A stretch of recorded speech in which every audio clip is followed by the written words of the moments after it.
Length 20% పెరిగింది, breadth 30% పెరిగింది.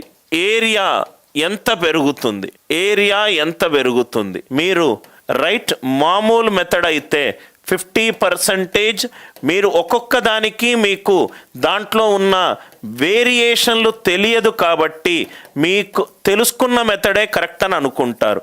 66. ఇక్కడ చూడండి సార్, లెంత్ 20% పెరిగింది, బ్రెడ్త్ 30% పెరిగింది. ఏరియానేమో లెంత్ ఇంటూ బ్రెడ్త్. ఈ ఎగ్జాంపుల్ వేసి మళ్ళా క్వశ్చన్కి వస్తాను. లెంత్ 20 పెరిగింది, 100 మీద 20 పెరిగింది, 120. బ్రెడ్త్ 100 మీద 30 పెరిగింది, 100 మీద 30 పెరిగితే 130. ఇక్కడ 120 డిజిటల్ సమ్ ఏంటి? 3. 130 డిజిటల్ సమ్ ఏంటి? 4. 3 4s are 12. 1 + 2 ఎంత? 3. Right hand side digital sum ఎంత? 3. లెఫ్ట్ హ్యాండ్ సైడ్ కూడా 100 మీద ఫస్ట్ ఆఫ్ ఆల్ 3 2 6. ఇది కాదు, ఇది కాదు. 100 మీద 56 పెరిగింది, 156. 6 + 6 12. 1 + 2 ఎంత? 3. 1 + 2 ఎంత? 3. ఈ ఎగ్జాంపుల్ అందరికీ అర్థమైంది కదా. సెకండ్, అదే ప్రాబ్లం కొంతమందికి అర్థం కాకపోవచ్చు, నేను మళ్ళీ చెప్తున్నాను సార్. ఎక్స్పెండిచర్ 12% పెరిగింది, ప్రైజ్ 18% పెరిగింది, కన్జంప్షన్ ఎంత పర్సంటేజ్ తగ్గింది? ఇక్కడ చూడండి sir, expenditure equivalent to price into consumption. మీకు ఒక్క డౌట్ కూడా రాదు ఈ ఎగ్జాంపుల్ తర్వాత. Expenditure equivalent to price into consumption. Price 18% పెరిగింది, 118. కన్జంప్షన్ ఎంత తగ్గిందో మనకు తెలియదు. ఎక్స్పెండిచర్ 12% పెరిగింది, 112. ఫస్ట్ ఆప్షన్ 100 మీద 5.1 తగ్గింది, 100 మీద 5.1 తగ్గింది అంటే 94.9. దీని డిజిటల్ సమ్ 4, దీని డిజిటల్ సమ్ 1, దీని digital sum 4. 4 equivalent 4. Ajay, Chaitanya, మీకు లాజిక్ క్లియర్గా అర్థమైందా? లాజిక్ క్లియర్గా అర్థమైందా? ప్రాబబ్లీ నేను కొంచెము ఒక 1 minute ఫాస్ట్గా వెళ్ళినట్టున్నాను, అందుకే ఆ డౌట్ మీకు రావచ్చు. మీకు ఈ ఎగ్జాంపుల్ అర్థమయ్యి ఈ క్వశ్చన్ని ఏదైతే మనం లాస్ట్లో చేసామో క్వశ్చన్ని మళ్ళీ చూడండి, మీకు చాలా క్లియర్గా ఒక్క డౌట్ లేకుండా అర్థమవుతుంది.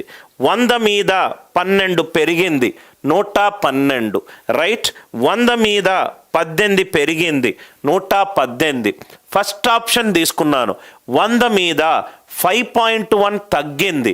100 మీద 5.1 తగ్గడం అంటే మీకు ఫైనల్ వాల్యూ ఎంత? 94.9. 94.9. రైట్, ఇక్కడ చూడండి, 112 డిజిటల్ సమ్ ఎంత? 4. 118 డిజిటల్ సమ్ ఎంత? 1. రైట్, ఇదేమో 4. 1 4s are ఎంత? 4. 1 4s are ఎంత? 4. ఏ అనేది బి కంటే 15% ఎక్కువ. ఇది గనక 100 అవుతే ఏ 15 ఎక్కువ అంటే 115. బి దీనికంటే ఎంత తక్కువ? 15 డివైడెడ్ బై 115. నేను మీకు చెప్పాను, వియర్డ్ నంబర్స్ ఉంటే 15 8ల 120, 15 9ల 135.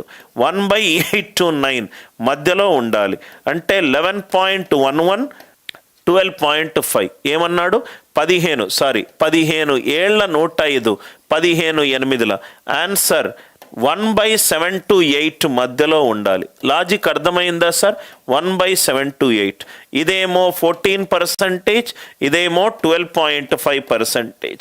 12.5 14 మధ్యలో ఉండాలి. ఆన్సర్ 13.04. క్వశ్చన్కి ఆన్సర్ చేయమనట్లేదు, ఈ 4గిట్లో ఏది కరెక్ట్ అని చెప్తున్నాడు. 4 ఇవ్వకపోతే నువ్వు ఐఐటి పేపర్ రాయాలి. Are you all with me? ఇదేమో 15 డివైడెడ్ బై 115, 15 డివైడెడ్ బై 115. ఇది 105, 120 వేసుకుంటే 1/15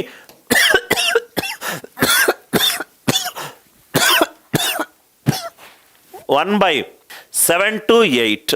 ఇది 14%, ఇది 12%. ఆన్సర్ దగ్గరగా ఉండాలి. అందరికీ లాజిక్ అర్థమైంది కదా సార్? సో రోజు నేను టైం కుదుర్చుకొని ఒక ఫ్రీ క్లాస్ వచ్చే ఏర్పాటు చేస్తాను. ఫ్రీ క్లాసులో మనం ఏం చేద్దామంటే మిక్స్డ్ క్వశ్చన్స్ ఉంటాయి, ప్రీవియస్ ఇయర్ క్వశ్చన్లు ఉంటాయి.